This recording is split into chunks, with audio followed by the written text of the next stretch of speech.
Welcome to the first ever Translate This podcast, a podcast about language, culture, life, and the hilarity of it all. My name is Melissa, and I'm here with my co-host, Richard.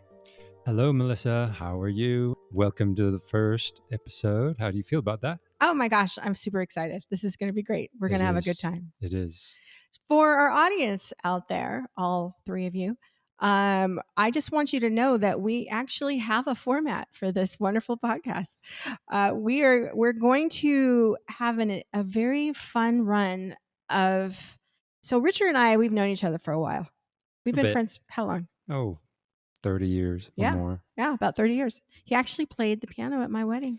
Yes, there's a story there, but there's say it another day. There's always a story, which makes him a great podcast host with me because we always have a story. Yes. But the language and the culture and the life stories of this podcast are going to be hidden to each other. So each time we have a podcast, neither of us knows whomever the lead is going to be. We have no idea what the other person has written about or researched. So we're hearing it for the first time, like you are all hearing it for the first time. It's a great format. I think it's great to know that there's always one person that doesn't know, and it's kind of, you might be asking all the questions that the audience wants to ask. So it's great. I hope so. Okay, well, we drew straws and I lost, so I get to go first. You go first. I'd let you go first anyway. Because you're a good friend.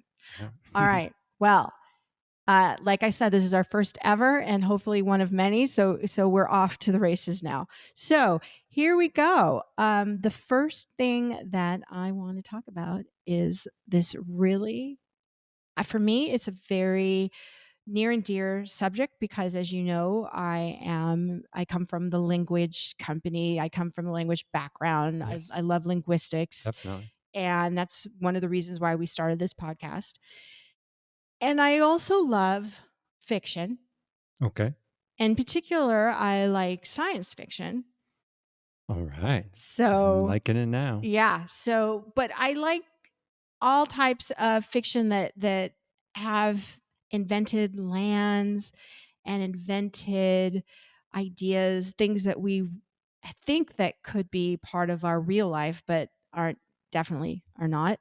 So I guess my first question to you is, what do Star Wars, Star Trek, Blade Runner, 1982, Lord of the Rings, Game of Thrones, Avatar, and Close Encounters of the Third Kind, what do they all have in common with Alice in Wonderland? Wow. Well, a portal that comes to mind, another world and a fantasy in which there's a reality and then the main character goes into another dimension. And I'm thinking Star Wars first. I don't know if you could say there was a portal there, sort of traveling light speed, but does it have to do with some type of portal? It has nothing to do with that. Oh. But, that's a really good angle I hadn't even thought about. Oh, okay. Yeah. No, let me just cut to the chase. Mm-hmm. All of these particular works of fiction, they all have languages that were made up for fictitious characters or the fictitious lands or the fictitious cultures of these stories. Interesting. Yeah. Every writer of those particular works of fiction all have elements of or have complete languages. Yes. That were created just for those works of fiction. Absolutely. Wow. That's a great connection. Yeah. And it's language. So that's what we're going to be talking about today. And I'm going to be getting into here some of the nitty gritty bits of it. So just whenever you got a question, just throw it at me here. But the first thing that I want to know is, do you know what that type of language is called in linguistics? A quote unquote made up language. Yeah. For media or for film or something. Yeah. I can't think of a word that I've heard of. Right. So this is new for me as Hmm. well. And many people who are in translation or who are in interpreting or who teach language like you and I have, Hmm. we don't even really focus on this part of linguistics. In fact, most language teachers, we work elements in of linguistics into what we do, but we never really focus on the actual names of the like a morpheme or some type of linguistic terminology for the word or for what I just mentioned, but Oh, or anything else that has to do with linguistics when we want to talk about these actual scientific names. okay. And there is a name. There's called natural language, Hmm. which is a language that's evolved naturally over time from humans. Okay. But I'm going to argue also that animals have natural language, which is a whole different topic Wow. Okay. but for linguistics purposes, we're talking about humans right here. Add that to our topic list. Yeah, it is. It's yeah, the natural language of animals. Uh-huh. Yeah. Dolphins. Dolphins, Right. right? Yes, definitely. Dolphins. Pretty, I've heard and read it's pretty deep as Yeah. far as the number of sounds that they associate with And actions or concepts, whales, right? dolphins, whales. Yeah, there's so many. There, I mean, birds. Just think Hmm. about all the birds. But so with humans, natural languages have evolved over time, and we are speaking a natural language called English. Hmm. But these made up languages are called constructed languages, Okay. and they're created purposefully for a particular application or for fiction. All right. Constructed languages. Constructed All right. languages. Yeah. And an application Hmm. in that, if it's not for fiction, it can be for anything. So when I first heard of constructed languages and when I first was researching this and I thought about, oh, languages that are made up, well, I come from a very broad religious background where Hmm. I have been exposed to many religions and for different particular uh, times in my life or just visiting with other friends or Hmm. participating or just studying. And what I thought in my head was, oh, what about those people that speak in tongues? Okay. They claim to speak in tongues. Would that be a constructed language? Like, so I'm thinking to myself, was, other than works of fiction, is that a particular application? Hmm. Well, I did some more research on that and I found out that my instinct wasn't too far off because according to a blog by Common Consent, they actually have a very in-depth conversation online about this. And they say that, I quote, others have broken the biblical gift of tongues into two distinct categories. And I don't know if I'm saying this right, glossolalia, speaking by the inspiration of the Holy Ghost in an unknown tongue, sometimes identified as the language of angels, or as a sign of having received the Holy Ghost, and xenoglossia, speaking by the inspiration of the Holy Ghost in a foreign language unknown to the speaker in order to be able to communicate the gospel message. Wow. Yeah. You pronounced them pretty well. I'm guessing you did a great job. The It multisyllabic. sounded pretty awesome. Let's see if I can say them one more time. Glossolalia Mm. and xenoglossia. Okay. Xeno also part of that word etymology is like xenophobia. Do you think there's a Yeah, connection there? Zeno. Yeah, there is because it's based in Latin. Mm-hmm. Yeah, that definitely is part of that. But and of course, all of the linguistic people out there listening to us who, if we say anything wrong, you feel free to send us messages and Yes, correct us. we love criticism. We do. We actually thrive in criticism because It makes us happy. it makes If you write us a lot of criticism, we're gonna feel happier. we are. We're going to love it. We're actually going Yeah, to say, this is great. Now we yeah. know what amazing nonsense we are. And you can always write us at, well, there's two of them. There's info at TranslateThis underscore podcast.com.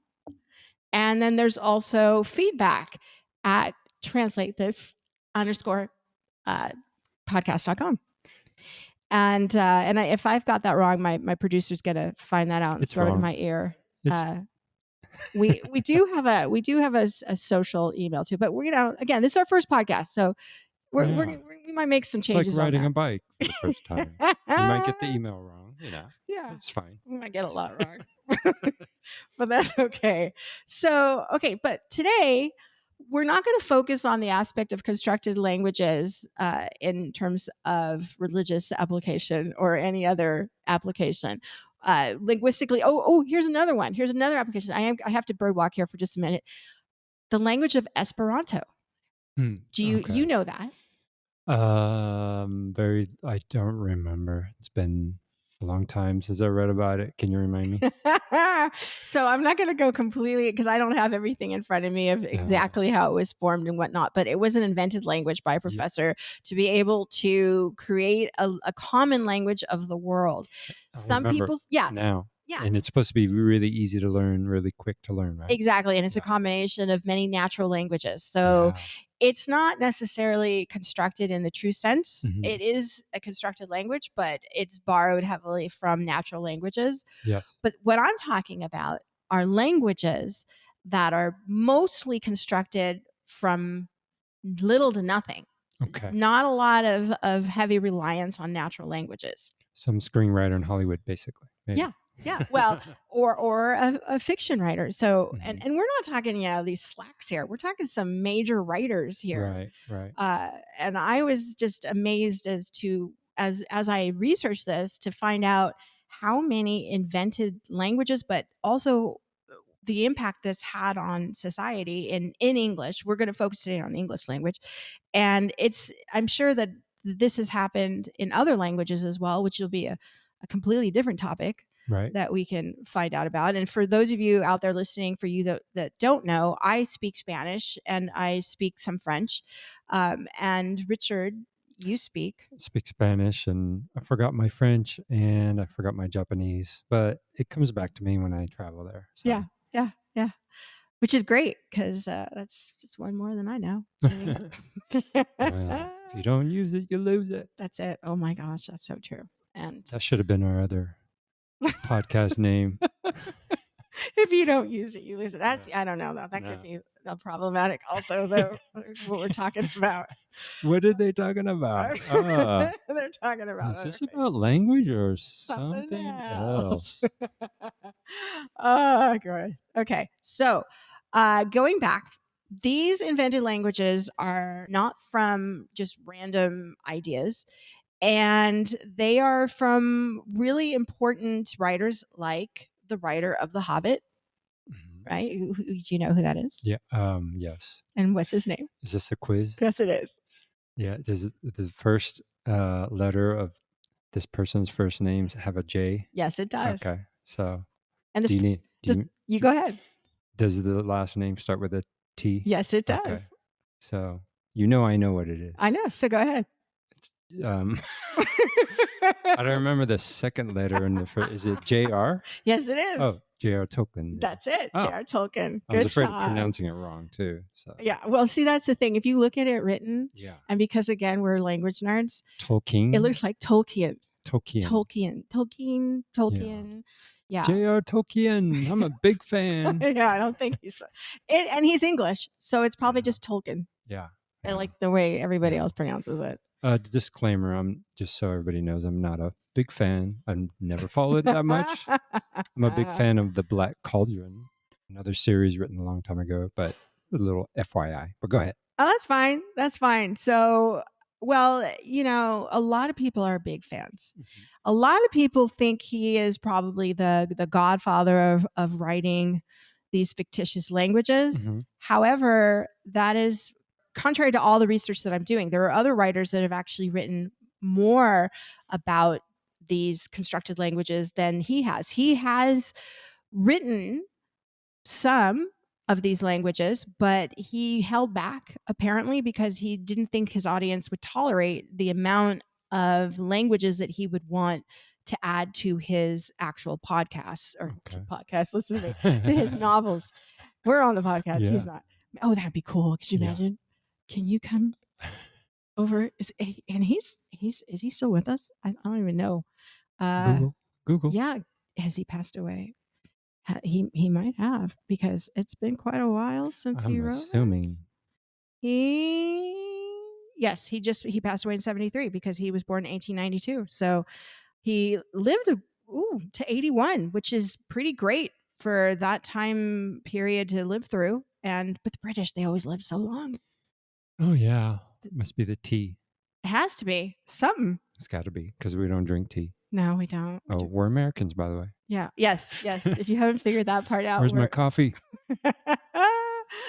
Oh my gosh, where's my double latte with extra foam? Yeah, and then I'll take a coffee, please. What kind? Americano? Wait, isn't that what coffee is? No, it's an Americano. Yeah, yeah, yeah. No, Anyway, and there's too many, and yeah. that's a whole Well, nother my favorite is cortado now, thanks to your husband. cortado. Yeah. Yeah, Oh, yeah. yeah, yeah, That's his jam. yeah. I He love it. loves those, which is kind of like a flat white. Yeah, it's a light white. It's a light white Light coffee, white. which has nothing to do with what you think of coffee. Yeah. Okay, well, getting back to Tolkien, he Yes. wrote, and I thought this was great. He said he wrote that these invented languages were not random or what I think is a primary fact about my work that it is all of a piece and fundamentally linguistic in inspiration. It is not a hobby in the sense of something quite different from one's work taken up as a relief outlet. The invention of languages is the foundation. The stories were made rather to provide a world for the languages than the reverse. To me, a name comes first and the story follows. Okay. Interesting. So to clarify, the world is created first and then the language. Other way around. Oh, He creates the language yeah. and then he creates the world that these languages would be spoken in or the characters that would speak this. Wow. That's not how I do it, but it makes sense. Yeah. Well, okay. So your background. So Yes. when you say that's not how I do it, Mhm. explain a little bit about that. Well, I was this my listeners need to know me better because I'm not such a reader, as you can probably tell. I'm more of a writer, and I used to spend weekends, complete weekends, from Friday till Sunday, nonstop writing on my old typewriter back in the day when I was a kid. Gen X, yes, I'm a Gen X, and we actually had the typewriter with the ribbon and the clicking, and change the tape, change the paper. I would do that, and I wrote pages and pages. One of my stories, being something similar to the Lord of the Rings, that has had.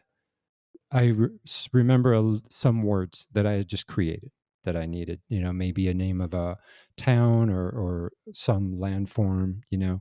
Creating my own language in that way, but the world was created first, and Yeah. then the details came in later. So that's how I thought, creating a new world would be. But the way J.R. Tolkien described it is, to me, fascinating now because it could direct a whole nother world that he may not have even imagined because he started with the language. Right. Yeah. Right. So that is, and this is why he's on this podcast because he makes me look smart.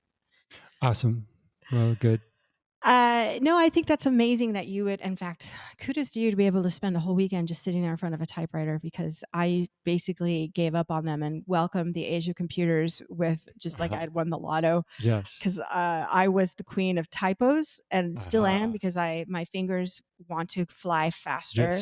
Yes. So, little known fact about my mom is that she's a speed typist. Right. So my mom in the day could type 150 words a minute, something Wow. ridiculously fast. That's crazy. Yeah. And I mean, completely just looking at a page, just typing, typing, typing. She was just so amazingly fast at the typewriter. I, on the other hand, did not take typing in high school because, it was an elective you could take. Right. And I chose not to take it. I took computers. Okay. But when I took computers, it was about learning how to write DOS programs and learning about the actual inner workings, the mechanics of a computer. Oh, that's great. It was a very beginning type of class. It did me no good in the real world. Okay. I would have been better off taking typing because Yes. that is basically the essential class of keyboarding that every Right. child does now. Right. So I can maybe get Mm. about 30 words per minute Even today. accurately today. Yeah. Okay. And I do this weird combo Hmm. of being able to type off with sight, without sight, looking at the paper. Hmm. But now that we have our international keyboards, which our listeners should also know, we are recording out of a beautiful city. We Ah, are of in course. Madrid, Madrid. España. Yeah. And this is our home right now, It which is is. pretty great. You can tell us how jealous you are on our email. Yeah, yeah. And so I now have a Spanish keyboard that I use when I'm writing in Spanish. And oh my goodness, am I making some major keyboard mistakes? Mm. But so yeah, kudos to you for being able to do that. I couldn't do that. But making up languages, I could totally do that Right. because my family used to make up languages Hmm. when they spoke Spanish. My mother said that her whole, like, she came from 8 people, and she had these older sisters that there was 3 in a row, basically, of older sisters, and that there was only one older brother in that little group of age group up there. She was between her and her eldest sisters, there were 18 years apart. Wow. So Okay. so they would come home, and she and her next eldest sister were very young, and they would listen at night to her sisters coming back from going out to parties, and they'd want to hear and stay up. So they picked up on the fact that the little ones were listening to them. So they started making up this invented language Oh. and adding extra syllables, sort of like a Pig Latin, Okay. but in Spanish. Okay. And they could speak it so quickly Hmm. that it was like a spoken language that anybody on the street would have no idea what they're saying. Hmm.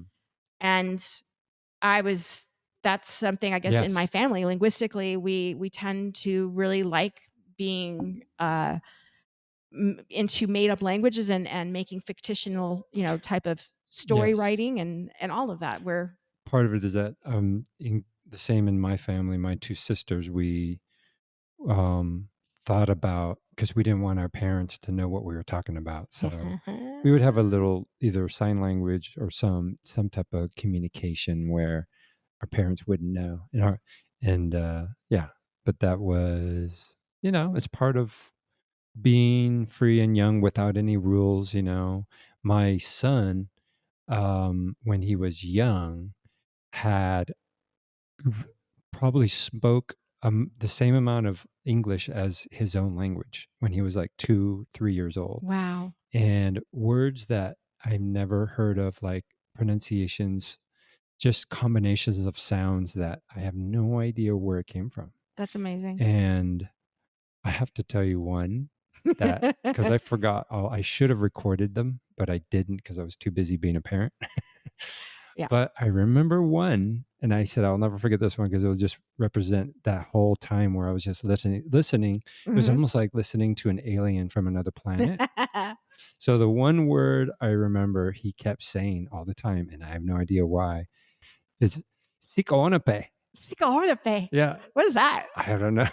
Just remember him saying it like But he didn't have application? randomly. Random.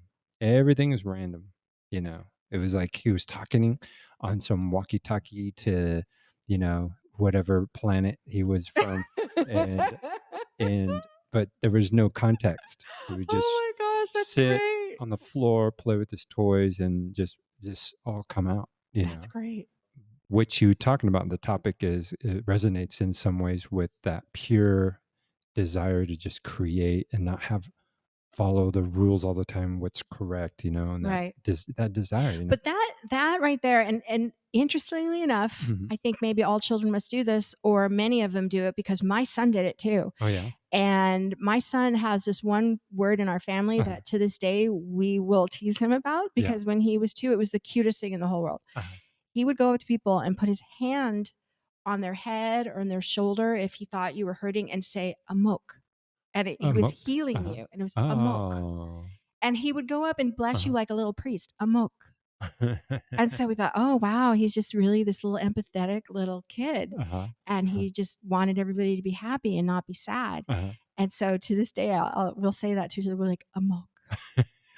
But that is I'm going to argue that's an application of a natural, not a constructed language, Yeah. because it's coming from a human Yeah. that they're right, say, but these are, so going back to constructed languages, This is completely different. This is, okay, I'm going to, like you said, I'm going to ignore the rules of Yeah. grammar. I'm going to ignore anything that I've learned, and I'm going to make something completely different, much more like what you and your siblings did. You Yeah. made your own invented language, Right. or like my Right. aunts did. So let's talk about some of these languages that most of our listeners are going to probably know. I bet you know. I have just a short list, Sure. but let's see if you can guess some, and I'll tell you if they're on the list. Think of like some of these languages, some of the movies that I mentioned. What do you remember what the names of the languages were? No. I Okay, that's fair enough. Okay, let's just go with, okay, so Star Wars, Jabba the Hutt. He spoke a language called Huts, Huts. and that apparently was somewhat based on Quechua. Wow. Yeah. So some of these have some natural language base. Yeah. So that I found that out. Our favorite movie, Blade Runner. Oh, I love Blade Runner. We just all I of could our watch that every day. another 50 times. Yeah. Best movie ever. They talk about the street language in there, which is a mixture of Spanish, Korean, Japanese, and German. And I remember there was a name, and I can't believe I forgot. There was a name. It was a gutter language, is what I remember Harrison Ford describing it as, a gutter language. I'm like, oh yeah, because Spanish, Korean, Japanese, and German, they're not really of any importance in the world. They're just gutter languages. By the way, because I'm a Blade Runner nut, that gutter language comment was from the producers, because I read that the narration was not, most fans know it was not in the original, that the producers were afraid that the audience wouldn't understand the story enough by itself. So they said, put a narration in, put a narrator in, or they're going to get confused. And Ridley Scott, the director, did not want to do it. Harrison Ford thought it was stupid. And Harrison Ford was forced to read the narration. And if you really listen to his voice in the narration, it's like, why am I doing this? I don't want to do this. Please don't make me do it. So the gutter comment, I could see some fancy pants producer who doesn't have any clue what life is about. Yeah. Gutter, that's like such a derogatory name. I know. Yeah. Completely. To any language. It doesn't matter how widely spoken. Any language you call a gutter language. And it's insulting also to the writers of the scripts. Okay, so another language from Star Trek. There's two very famous ones. Wait, what was the name? Oh, from Blade Runner? Yeah. We didn't know. Oh. I can't find it. I'm just going to call it gutter language. We're going to look it up. I'll have to look it up. Or maybe our viewers can our viewers. Oh, so I'm in the wrong media. Yes, this is not being filmed. It's okay. It's still my favorite film. Oh, yeah. Okay. But moving on to Star Trek, there's two famous languages. I'm not a Star Trek fan, but I'm happy to learn them. Oh my gosh, how can you not love Star Trek? So I'm a huge Star Trek geek. I love Star Trek. I used to watch it when it was in syndication because it aired in 66 to 69. Right. And of course, I was born in 66. So I was 3 by the time it stopped airing. And that was William Shatner. William Shatner, okay. Leonard Nimoy. Okay. And oh my gosh, now I'm forgetting everybody's names. I'm going to act like a Gen Z and just say, what is Star Wars? Oh my gosh, it's Star Trek. Oh, yeah. It's not Star Wars. What's that? Oh, hey, our producer just found out the name for Blade Runner. It is City Speak. City Speak. So original. The street language, City Speak. Okay, well, yeah, that's just really uninventive. They could have come with, it's better than gutter, but it's still not so great. Better than gutter. All right, well, Star Trek, we have Klingon. Yes. And Vulcan. Yes. So now I remember. Yeah, and Klingon, actually, I'm going to do another little bird walk here. There's a famous case in Oregon where someone actually requested a Klingon interpreter. They did not get the Klingon interpreter. They were not able to have that, and I think they refused to speak anything other than Klingon. It's kind of a fishtail of a story. It's evolved, but we're going to get back to Oregon in general in this podcast because there's another story related to Oregon that I found out about that I was like, what? And it has absolutely everything to do with invented language. So if anyone's asking for a Klingon, that's the perfect state to ask for it. Okay. And Vulcan is the language in Star Trek that was the language of Mr. Spock. Leonard Nimoy. Yeah, Leonard Nimoy. Pointy ears. Pointy ears. Reference. Yes, pointy ears. And they were the supreme logical supreme race. Oh, yeah. Yeah, right? They had Okay. so apparently for us to become this great race, we all have to be devoid of emotion. So I'm gonna fail hard there, and Oh. and I won't evolve, and I'll die off with Darwin's theory here. I would never have made it to Vulcan. Yeah, it's not true. It's Yeah, not no, true. no. Okay, Harry Potter has dog Latin. Okay, they Yeah. actually call that. Dog Latin, Okay. yeah, and we're gonna get into Harry Potter also too. It's Any some really great particular stuff. reason why they picked the dog as the animal? I don't have that answer, Hmm. but I think it's something like Pig Latin, right? So Okay. Dog Latin. It's probably just another form. I'm going to task our producer in finding out why it's called Dog Latin. Maybe she'll find that out. Avatar. There's Navi. Navi. And Okay. that one was a huge sensation where people actually helped the writer Hmm. continue to finish the language. And they actually have forums that they speak all in Navi. It's its own complete language. Wow. Yeah. It's amazing how it's evolved. And Yeah. people were so crazy for that language and Okay. so enthusiastic Right. that they just ran with it and created this entire language that to this day you can find dictionaries. Okay. So it's amazing. Awesome. Same thing happened with Game of Thrones. Okay. Right. High Valyrian, not so far off from Old English, Okay. but there's Dothraki. And Game of Thrones? Yeah. Okay. And Dothraki is its own language too, where, Right. Hmm. everyone now can go and speak Dothraki if they want to. There's just all these online forums of speaking in Dothraki and all Right. the language of it. So it's you kind of wonder about how these constructed languages then become somewhat part of a natural language as they continue, which we're going to get to that too. Okay. Then there's Lord of the Rings, which we talked about, Tolkien. Yes. And there's one called Sindarin, which is a combination of Welsh, Old English, and Old Norse. Okay. So there's also Elvish.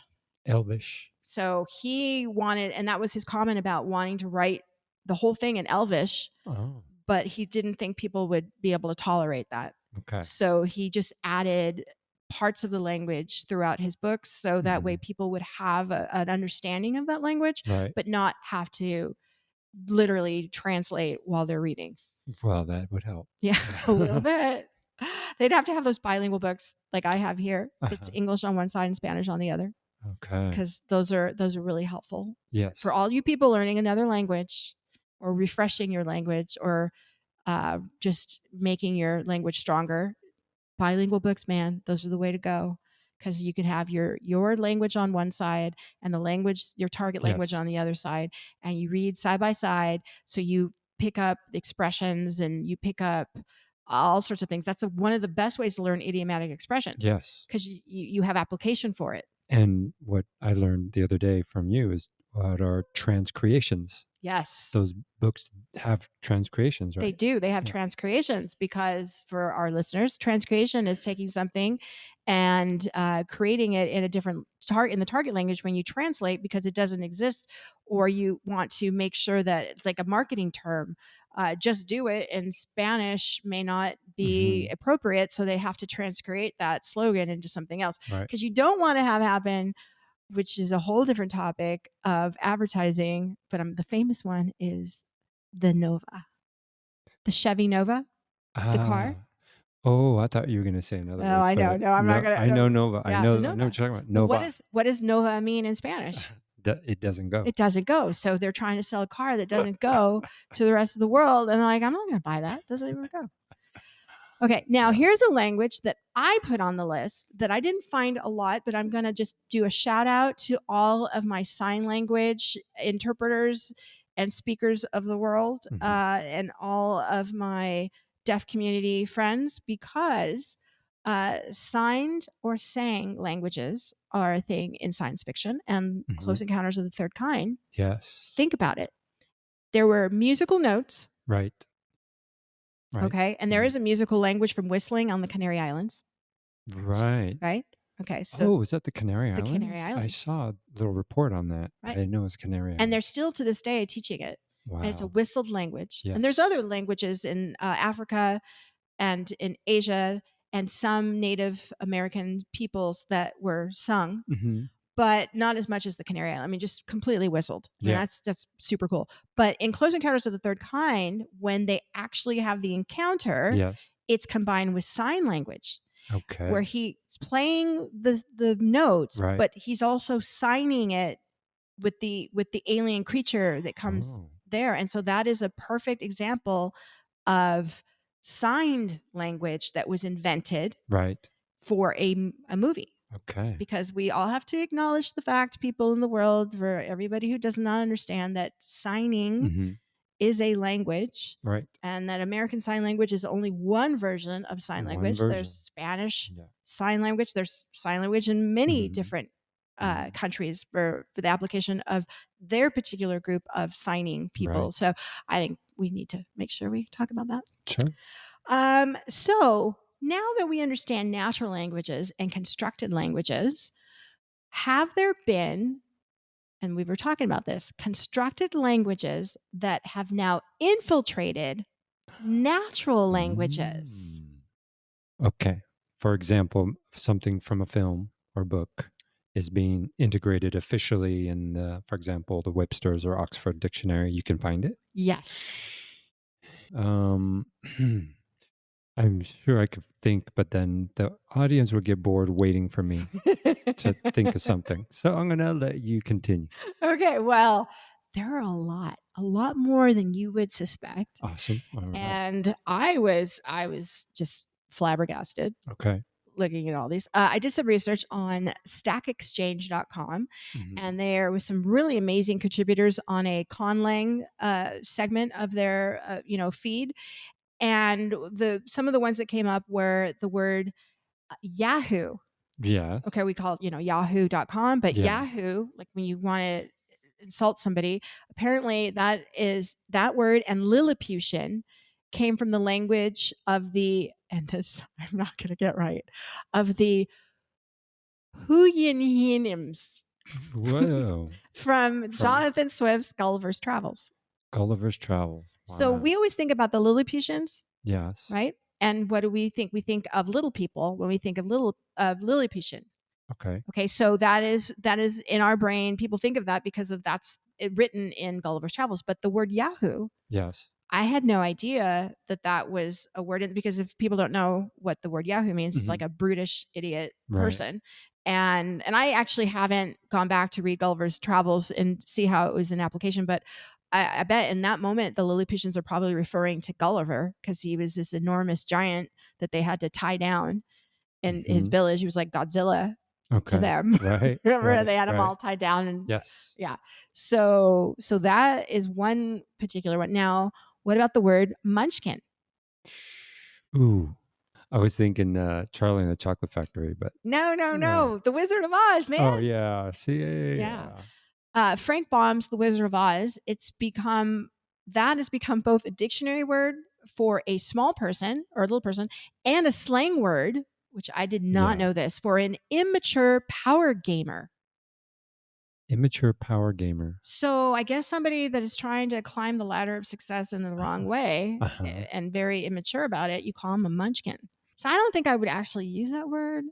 Yeah. I mean, it could be turned the wrong way I or think so. considered an insult in a different way. Yeah, I wouldn't like that. But I've referred to my children as munchkins because they're just really cute. Okay. And they're like, "Oh, look at the cute little munchkin." Munchkins. Yeah. Yeah. So, okay, Wizard of Oz created that word, Yeah. and now we hear it all the time. We hear it all the time.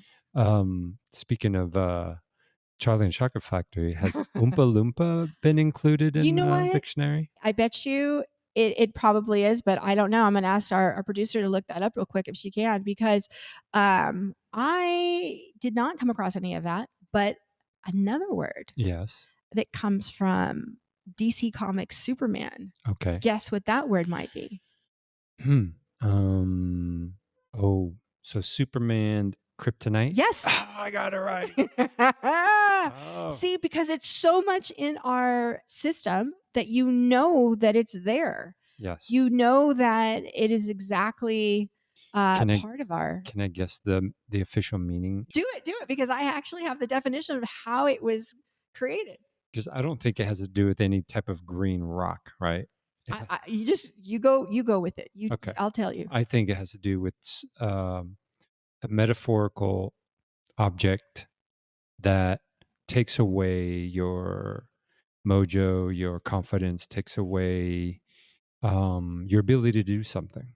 Okay. Well, it is Mhm. because it is the Achilles heel. It's the alien endonym Krypton, Okay. a combination of the names of the Adam and Eve figures of the alien species Crypt and Ton, Okay. and the scientific suffix "ite." And that's a homophone of a different chemical element in English, Hmm.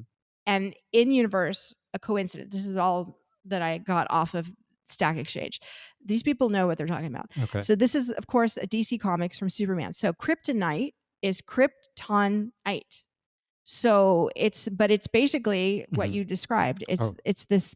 It has nothing to do with the rockets. It could have been anything. It could have been okay. anything. Could have been kryptonite. Yeah. But it's basically what is. It brings down the people. Right. It's what hurts them, Right. and it makes them weak. Hmm. Oh, I'm hearing from our producer that you were right. Oompa Loompa is in the Oxford Dictionary. Wow. By the way, who's this magical producer we have We here? might as well introduce our producer. We have this wonderful producer named Lauren who is feeding us information in our ear whenever Yeah, we go it's like a crazy. silver platter, just handing it to us. I love it. Yeah, she's pretty great. We probably would fall on our face without her. So, producer Lauren, could you give us what is there a meaning that has nothing to do with small orange people? Yeah. She's going to give me that in our ear. So, is there a meaning? So it's basically it's also not a good. She just explained that it's not good. It's basically for people of small size that are considered dwarves. So I don't Yeah. think I would ever use Oompa Loompa in real speech because No. that would be just as bad of walking up to a little person saying Munchkin. So I'm not going to do that. Yeah. So we're gonna get to a few other ones too, because Harry Potter I have to get to because we have a laundry list Oh yeah. of names that we're gonna talk about.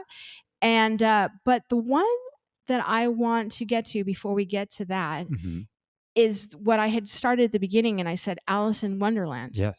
So Lewis Carroll, Yes. okay, the writer, Lewis Yes. Carroll, was the granddaddy of them all for creating these invented words that are now part of our standard natural language. So he has maybe the most words invented now being used. Pretty much from Wow. what I've researched.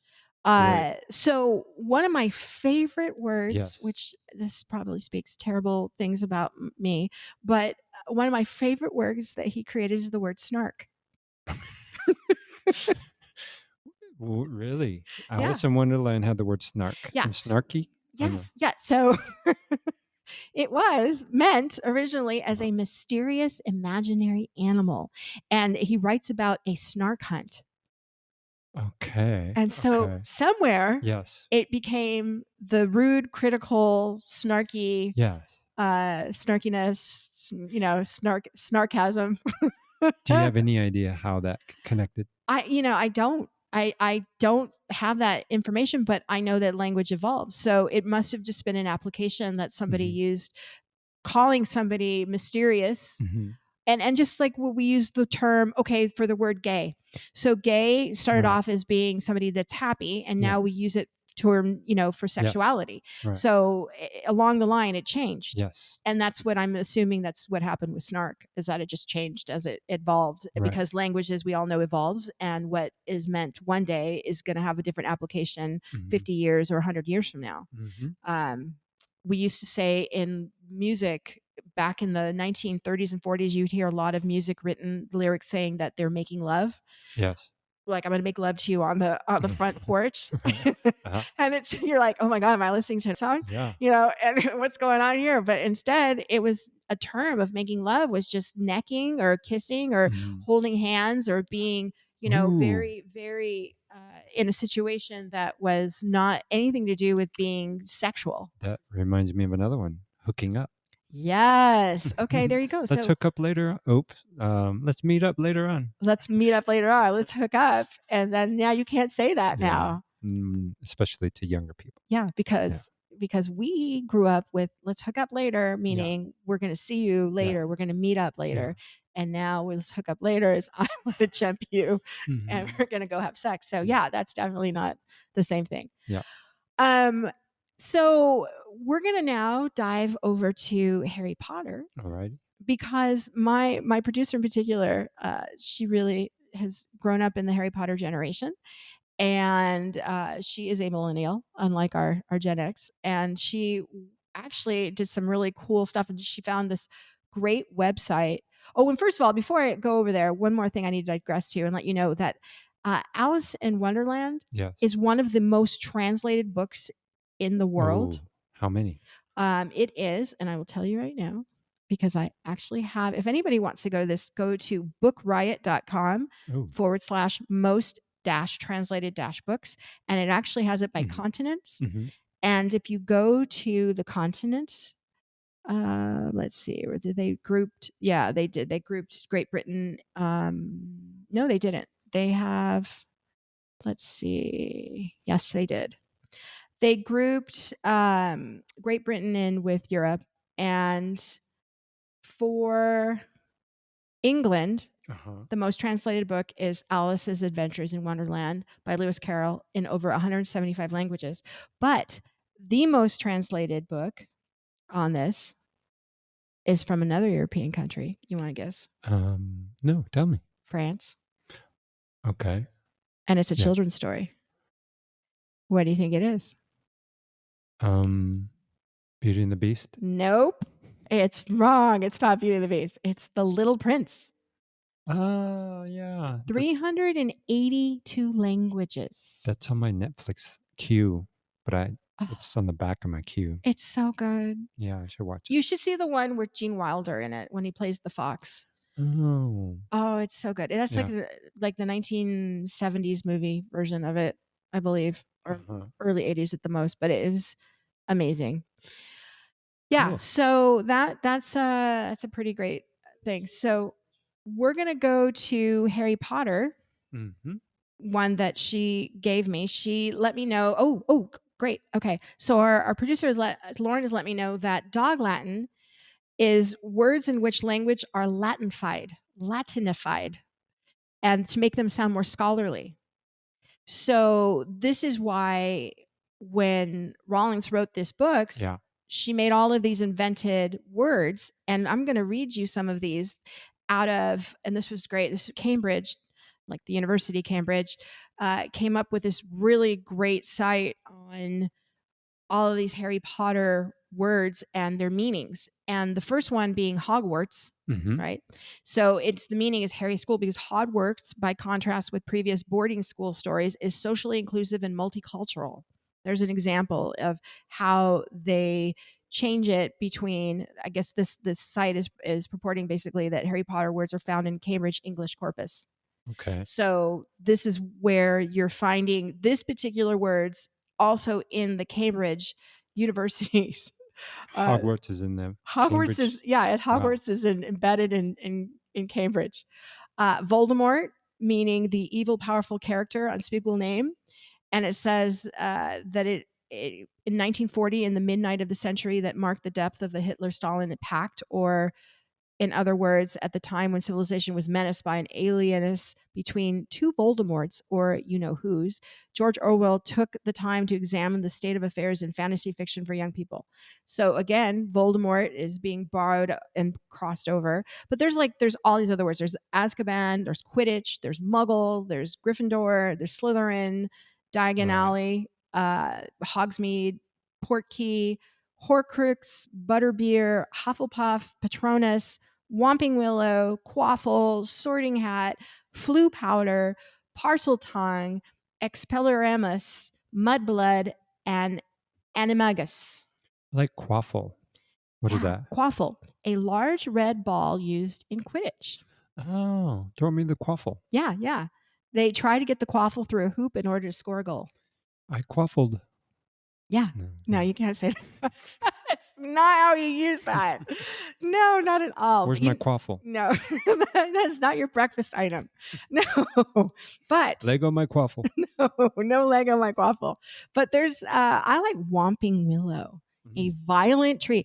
And why I like Whomping Willow, because we always think of weeping willows. We think Yes. of these passive, beautiful, I sad, love the lamenting. weeping willow I do tree. too. Oh, I love that I tree. do too. That in the song, Mhm. Willow, weep for me. Uh, Yeah, it's great, Billie great Holiday, song. right? Um, I think she sang it, but I think Yeah. many people sang it. Yeah. I'm sure. But it's a violet tree, so Whomping Willow. Uh-huh. So imagine that grandiose tree of a willow just attacking you Yes. with its giant branches and leaves slapping you in the Hmm. face. That would be Okay. kind of scary. Yeah. That would be really Little, scary, actually. definitely. That's scarier than the trees in Wizard of Oz that throw their apples Oh at you. yeah. Yeah.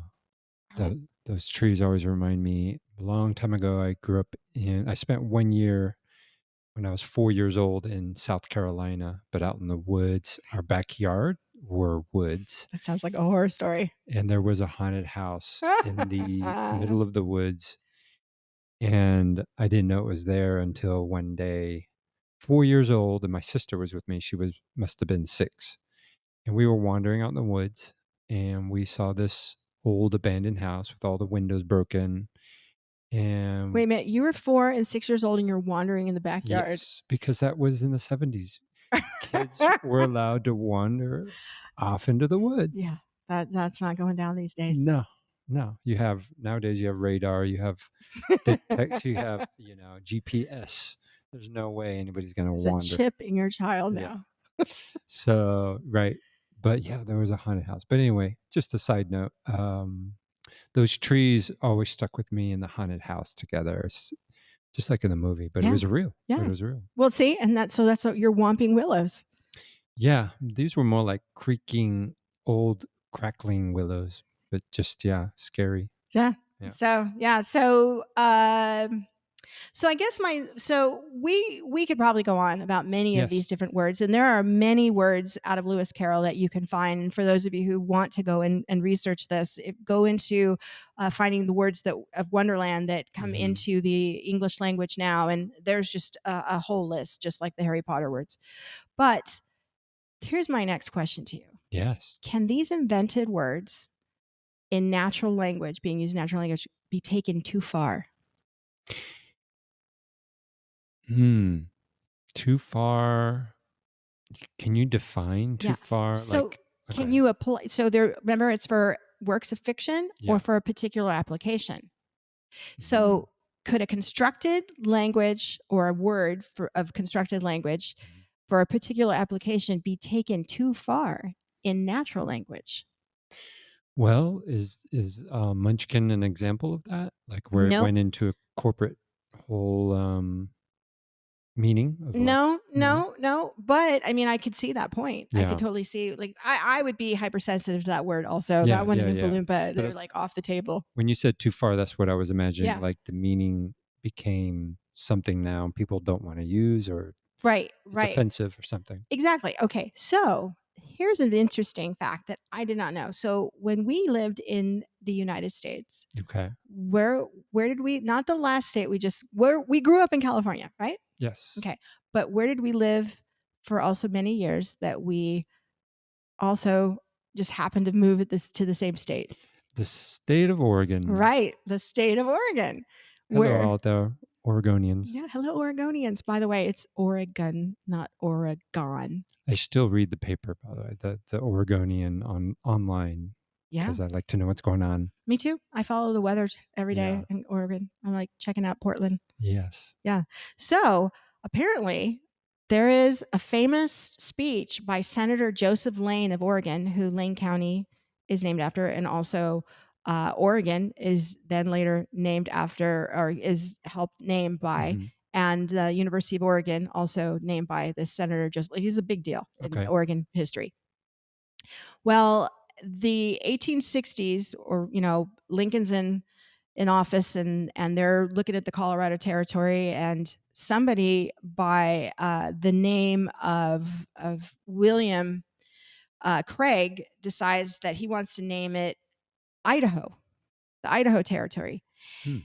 And he convinces another senator that it means the gem of the mountains in the native peoples of that area. And Lane, for whatever reason, Yeah. understands that that's complete hogwash, and that Uh-huh. he's making that shit up, because Uh-huh. he says, first of all, the native people, they don't mine or cut gems. So Uh-huh. why are they going to have a word about the gem of the mountains Right. when they don't even do that? Right. So he's like, no way. He says, we're not going to do that. And he actually says, I don't believe it's an Indian word. No Indian tribe in the nation uses that word. It's corruption, certainly a counterfeit, and ought not be adopted. Hmm. And he loses out eventually. Mm-hmm. And, Idaho, we have the state of Idaho, Right. which is why now we have Idaho, Yeah. which is a completely made up word. Okay. But in his mind, Mhm. taken way too far, Mhm. because it's cultural appropriation, basically. Right. It's Right. the start of cultural appropriation. However, Mhm. later on, Lane kind of has to eat crow a little, Okay. because no one knows where the word Oregon comes from. Oh, I've read about a couple theories, but I don't want to speculate. Yeah. So basically, Lane relented in 1863 because the name was reused for the territory that still is Oregon Mhm. now. The state of Oregon Yeah. was the Oregon Territory. But another one that you actually will think about, and this has to do with Spanish, is Plano, Texas. Plano, Yeah. flat, Does plano mean flat in Spanish? Does it plano. mean flat land in Spanish? That's the better Hmm. question. I don't know. No, it doesn't. Uh-huh. It just means flat. Just means flat. Yeah. Yeah. So seriously though, think about it. I know for a fact that every Spanish speaker, including Texans, Yeah. they know, if they think about that, that's not labeled the right way. That's Mhm. we definitely don't say that. But it's just as bad as Californians that don't know how to pronounce half of the Spanish words of California. Well, do you know the history of why non-Spanish speaking Americans or European, settlers used the Spanish words Why? well, they could have just anglicized all the names, Right. right? Instead Right. of San Francisco, they could have said St. Francis, Right. San Diego, something else, St. Diego. I think of Anchorman. A whale's vagina. No, it doesn't mean Oh, that. yes. Okay. Santiago, a whale's vagina. Yes. No, it doesn't mean that. No. Wow. Thanks for that image. Oh my gosh, that's a great movie. But yeah, it was to create an image of this paradise, of this place for more immigrants and people from the East Coast to come and habitate and live. Wow. And it's like, it's kind of like the image of Hawaii with the palm trees. Right. Well, keeping the Spanish names gives this aura of like, oh, this is a new area, a new place where you can find your dreams come true. Come live out here. Okay. All Spanish words. Okay. But it was a marketing technique. Interesting. Yeah. Huh. Well, I mean, it obviously worked. One of the most populated states of the nation. So Yeah. Well, the weather's nice. yeah, the weather. Well, yeah, the weather. You can't beat that. And Los Angeles, shout out to LA. We love you. LA. I miss you. Yeah, But I miss you too. not terribly. I miss LA, terribly. but I love Madrid. So not gonna lie. Yeah. But Well, you can have more than one home. Just so audience knows, we're going to have a number of episodes about Madrid and language and all that. But can't wait. We're also gonna have some episodes about the United States in different languages. Yeah. And how to pronounce things in different parts of the states. All right. But we're also going to have some guest speakers from all over. And speaking of which, we're wrapping it up here on our very first podcast. So we're going to go ahead now and let you know that some of the things to look forward to on our next podcast that will be coming out weekly will be topics related to culture, language, and obviously, hopefully, something that makes you laugh. But we're also looking at topics of life and the daily lives that we lead as expats in Madrid and in Spain in general. So we kind of at first thought Translate This was going to be about absolutely nothing. We were just going to be a podcast about nothing at all. But we knew that that probably wouldn't gain some listeners. So we hope you stick with us.